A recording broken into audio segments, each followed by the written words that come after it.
Now on BBC World News, the biggest African and international news stories. Focus on Africa. This is Focus on Africa. I'm Lukwesa Burak. Our top stories today. We speak to Ghana's president. His country was once a rising star of growing economies on the continent. Not so now, say analysts, with the economy described as being in free fall. President Akufo-Addo disagrees. What you need to look at are where are the elements being put on the ground that look beyond the COVID and beyond the Russian-Ukraine war. BBC Africa Eye investigates an increase in extreme Christianity with claims of fake miracles and even murders committed in the name of Christ. Britain's Minister for Africa tells us why the continent's voice matters as the world condemns alleged Russian war crimes in Ukraine. Also in the programme, a path to peace. A military power sharing agreement is signed off in South Sudan.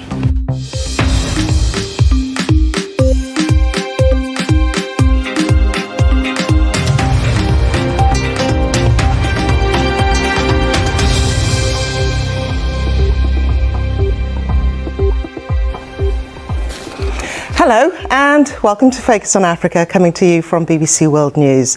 Well, Ghana has long been seen as a rising star amongst Africa's emerging market economies, but underwhelming oil revenues and supply chain disruptions amid the COVID-19 pandemic have dampened those expectations.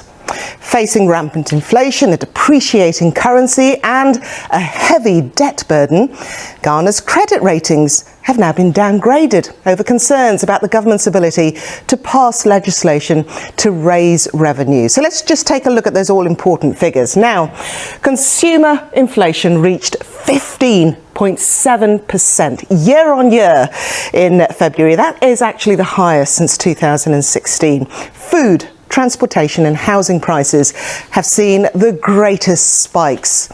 The value of the Ghana cedi dropped 20% on the dollar. That is actually the second worst performance in the world after the Russian ruble. In fact, according to financial data analysts at Bloomberg, the cedi is now the worst performing amongst Africa's top currencies.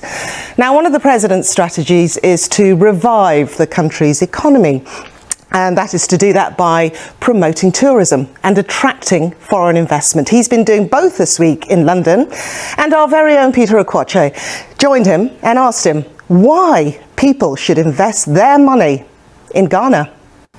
And Peter, who you saw there in the interview, is here in the studio with me now. Lovely to see you, Peter. Quite combative at times, actually, I have to say.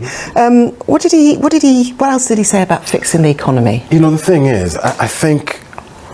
And very quickly, is there more to come? There is more to come. There is more to come. You know, there's a more fun part of this interview, which I thoroughly enjoyed, and hopefully he did as well. And we talk about Ghana qualifying for Qatar 2020 at the expense of Nigeria.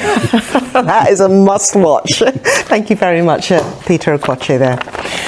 Well, there is still plenty more to come on the programme, including the latest BBC Africa Eye investigation and the allegations of extreme Christianity. There are rogue pastors, fake miracles and murder, all committed in the name of Christ.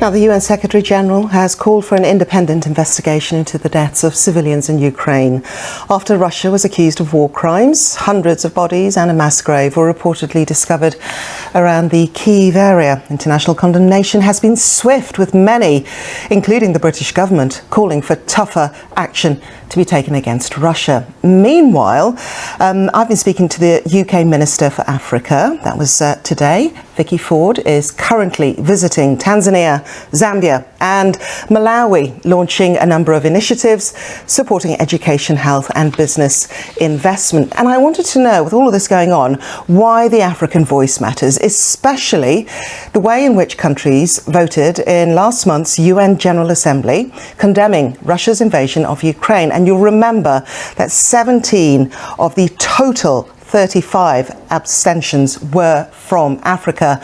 One of those was from Tanzania, whilst Malawi and Zambia voted in favour of the resolution. Now, across Africa, hundreds of millions of people practice Christianity, but the faith of Africans is being tested like never before, with an increase in rogue pastors exploiting and duping their followers. Well, Africa Eye reporter Peter McJob travelled to Uganda, where more than 80% of the population is Christian, to investigate claims of fake miracles and even murders committed in the name of Christ. To South Sudan now, where leaders have agreed to the creation of a unified army, a key sticking point that's threatened the country's fragile peace agreement. Tensions between President Salva Kiir and First Vice President Riek Machar had recently led to clashes between their respective forces, but a new deal signed on Sunday sets out terms of integrating opposition commanders into the armed forces. The BBC's Emmanuel Agunza has the latest from Nairobi. And just to let you know that you will need to join us tomorrow, because we've got that second edition of that exclusive interview conducted by Peter Okoche with Ghana's president. There'll be a bit of sport in there as well. So hopefully we will see you tomorrow right here on Focus on Africa. In the meantime, you can get in touch with me. I'm on social media at Lukwesa Burak. Cheerio.